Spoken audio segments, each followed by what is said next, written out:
du glaubst, dass ich fleißig gewesen bin, dass ich gearbeitet habe, dass ich mich in diesen Jahren für dich eingesetzt habe. For 5 years, Adolf Hitler made every major strategic decision about Britain based on intelligence reports from his spy network. Every single report was a lie, written by British intelligence. And he never found out. Between 1939 and 1945, Germany sent 115 trained spies to Britain. MI5 captured all 115. Not most of them, not 90%. Every single one. Within 48 hours of landing, each spy faced a choice: work for us or be executed. Most chose to work. So Britain did something unprecedented. They turned the captured spies into double agents, used their radios to feed false intelligence back to Berlin. And for 5 years, German intelligence made decisions based entirely on lies. Hitler thought he was reading spy reports. He was reading British propaganda. And the craziest part, this operation was so successful that it made D-Day possible. Remember Operation Fortitude from our last video? The Phantom Army that fooled Hitler, the inflatable tanks, Agent Garbo convincing the Führer that Patton would invade Calais. That only worked because of what I'm about to tell you. This is the story of the greatest counterintelligence operation in history, and it started with a spy who carried a German sausage into wartime Britain, September 30th, 1940. 1 a.m. Port Gordon, Scotland. 4 men jump from a German plane. They land in a field near the coast. Their names: Karl Mayr, José Waldberg, Charles van den Kieboom, and Sjoerd Pons. Trained by the Abwehr, German military intelligence, given forged papers, radio transmitters, £500 each in cash. Their mission: report on British airfields and coastal defences. This is Operation Lena, Hitler's intelligence gathering before the planned invasion of Britain. They're captured the next morning. Here's what went wrong. Karl Mayr had a German sausage in his pocket. In wartime Britain, where German food hadn't been available for a year, José Waldberg was carrying a radio transmitter in a suitcase with a label reading, "Made in Germany." They tried to buy train tickets at 10 p.m. when no trains were running, and they were wearing Continental-style shoes that no British citizen would own. A local woman spotted them acting suspiciously, called the police. They were arrested eating breakfast at a hotel. MI5 interrogated all 4, gave them the choice: cooperate or face execution as spies. 3 refused. They were executed by firing squad. 1, Karl Mayr, agreed to work for Britain. He became a double agent, codename TATE. For the next 5 years, Mayr sent false intelligence to Berlin using his original German radio. Every message was written by MI5. The Germans believed every word. They paid him, praised him, never suspected. And that's when British intelligence realized something extraordinary. The German spies weren't just bad, they were catastrophically incompetent, and Berlin had no idea, which meant Britain could capture them all, and Germany would never know. This is where the system begins. Throughout 1940 and 1941, German spies kept coming, parachuting in, arriving by boat, posing as refugees. MI5 caught them all within 48 hours. How? 2 reasons. First, Bletchley Park. British codebreakers were cracking German Enigma communications. They could read Abwehr messages. They knew when spies were being sent, their cover identities, landing locations, mission objectives. The Germans were sending spies to a country that was reading their deployment orders. Second, Britain is an island. Every entry point is monitored. Coast Guard, police, immigration, Home Guard volunteers watching the coastline. If you're a foreign spy who doesn't speak perfect English, doesn't know British culture, and lands with continental possessions, you're getting caught. So by early 1941, MI5 had a problem, a good problem. They had captured dozens of German spies. What do you do with them? Enter John Cecil Masterman, Oxford historian, cricket enthusiast, detective novelist, and now the man who would weaponize captured spies. January 2nd, 1941. The first meeting of the 20 Committee. The name was a pun. 20 in Roman numerals. 20. Double cross. Masterman's proposal was audacious. Don't just capture German spies. Turn them, control them. Use their radios to feed false intelligence back to Berlin. Build a controlled channel directly into German intelligence. Make the Abwehr think they have dozens of successful agents in Britain, when really every single one is working for MI5. Turn counterintelligence into theatre. Britain writes the script. The double agents perform it. And Germany believes it's real.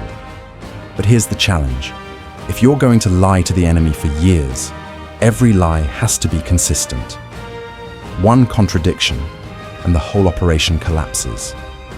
So the 20 Committee created a system. They met every Thursday, reviewed every message sent by every double agent, made sure all the stories aligned, created one coherent fictional version of Britain. If Agent Snow reported troops moving north, and Agent Tate reported troops moving south, Berlin would notice. So they coordinated everything. Every lie supported every other lie. They were writing a collaborative novel, and the Germans were reading it as history. Let me introduce you to the cast.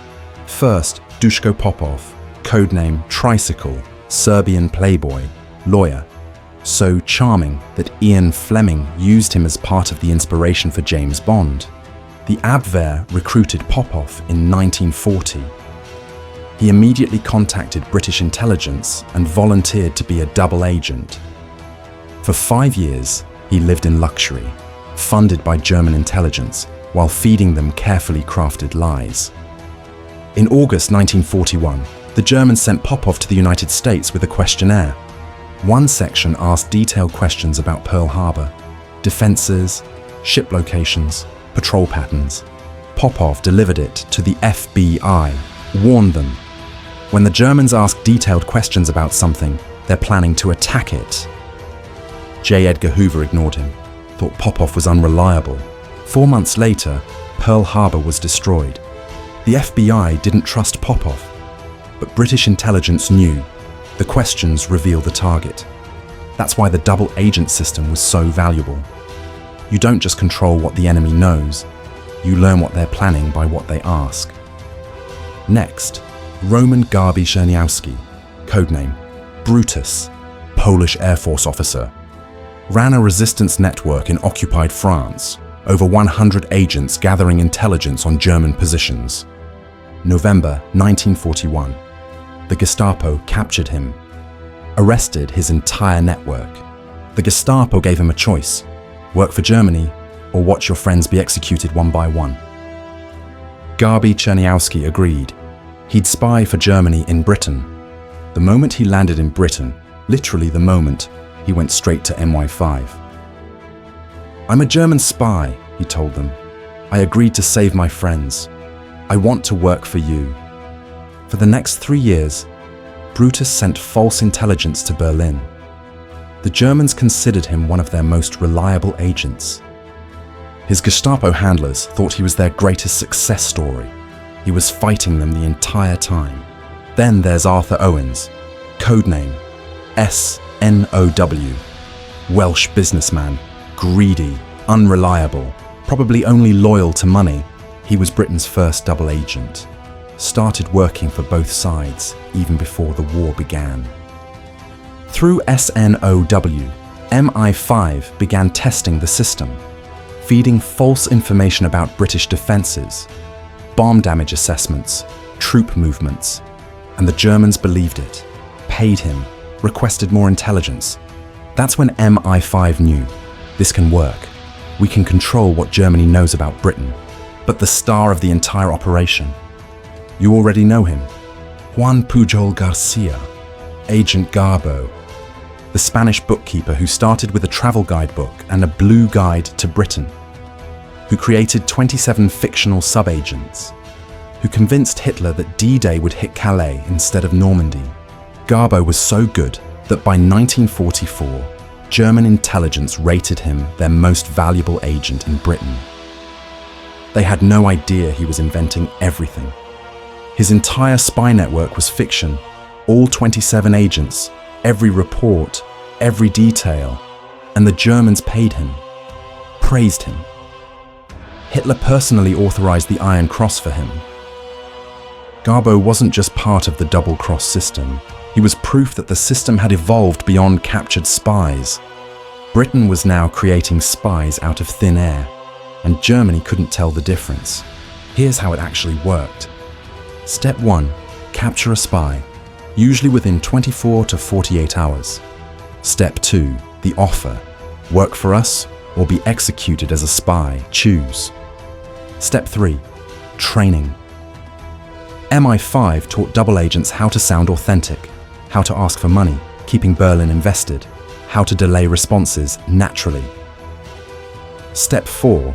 The message. Every transmission sent by a double agent was written by MI5, reviewed by the 20 Committee, coordinated with every other agent's story. But here's the genius.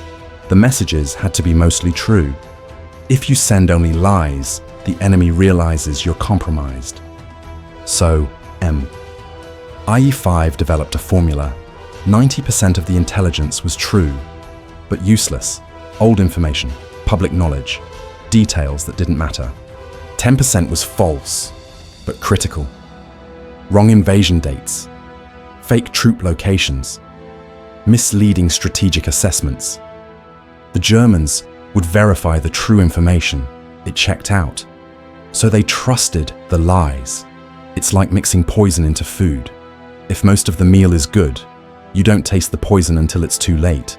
And coordinating this required obsessive precision.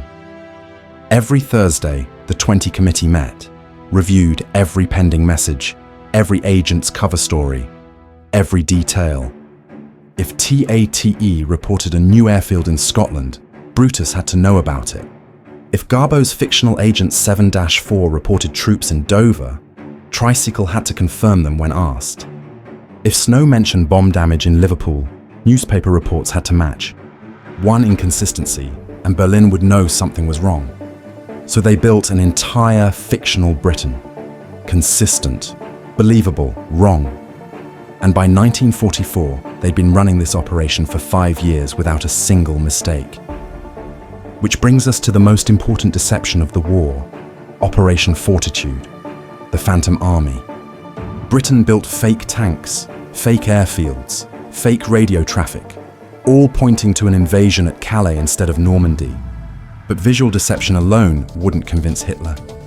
He'd want confirmation from his spies. So the double agents confirmed it. Garbo's 27 fictional sub-agents reported seeing the first US Army group at Dover. Brutus reported massive troop concentrations in southeast England. TRICYCLE confirmed General Patton was commanding the invasion force.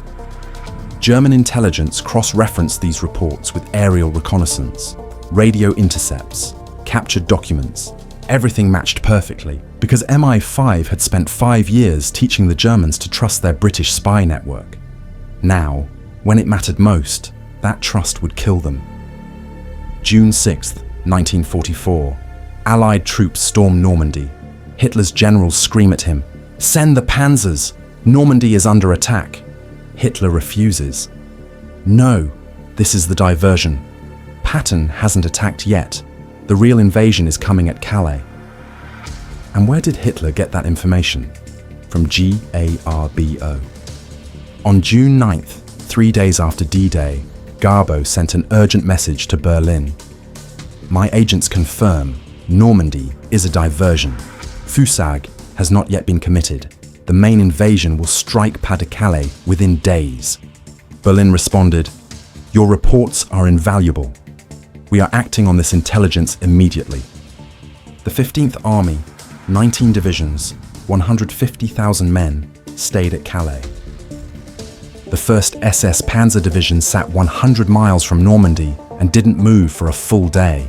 By the time Hitler realized the truth, Allied forces had secured the beaches, built up supply lines, established an unbreakable foothold. The double-cross system didn't just support D-Day, it made D-Day survivable. Historians estimate it saved tens of thousands of Allied lives.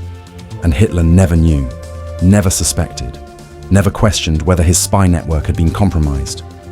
5 years, perfect deception, complete control. May 8th, 1945. The war in Europe ends. The 20 Committee holds its final meeting. Final count: 115 German spies sent to Britain, 115 captured, 40 turned into double agents, 75 imprisoned or executed. 0 successful German intelligence operations in Britain during the entire war. Not one. In 5 years. After the war, Allied forces captured Abwehr headquarters, found all their files on British operations. MI5 wanted to know, did they suspect? Did they have any idea? The answer was no. German intelligence reports praised their British network, called agents like Garbo and BRUTUS highly reliable and invaluable, recommended medals, bonuses, expanded operations. They died believing their spy network had been their advantage. It had been their blindfold. In 1972, John Masterman published The Double-Cross System in the War of 1939 to 1945. It was the first time the public learned the full story. Historians were stunned. Intelligence agencies worldwide studied it. The techniques Masterman developed became the foundation for modern counterintelligence. Some of the double agents were heroes, like Brutus, who risked everything to fight fascism while pretending to serve it. Some were survivors, like TATE, who chose cooperation over execution. Some were mercenaries, like Snow, who just wanted the money. And some were creative geniuses, like Garbo, who built an empire of imagination and used it to fool Hitler. But all of them, captured, turned, or invented, were pieces in the greatest counterintelligence operation ever conceived. Here's what makes the double-cross system so remarkable. It worked because Britain understood something fundamental about deception. You don't change what people believe. You confirm what they already think. Hitler wanted to believe his intelligence network was superior. The double-cross system confirmed it. The Abwehr wanted to believe their training produced successful spies. The double agents confirmed it. German generals wanted to believe they understood British strategy. False intelligence confirmed it. Every assumption was validated, every conclusion was wrong. And by the time Hitler realized his entire intelligence picture of Britain had been fiction, his armies were already retreating.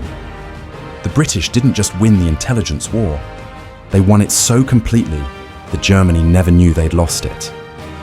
For 5 years, every strategic decision Hitler made about Britain was based on lies. And he died thinking his spies had told him the truth. 115 spies sent, 115 spies captured, 0 successful operations, perfect deception. Not bad for some historians, filing cabinets, and a radio transmitter made in Germany. The double-cross system made everything possible. Operation Mincemeat, Operation Fortitude, the entire Allied deception strategy. We've now covered all 3 operations that fooled Hitler and changed World War II. If you haven't watched our videos on the corps that saved Sicily or the Phantom Army that protected D-Day, check them out. Links in the description. What intelligence operation should we cover next? Let us know in the comments.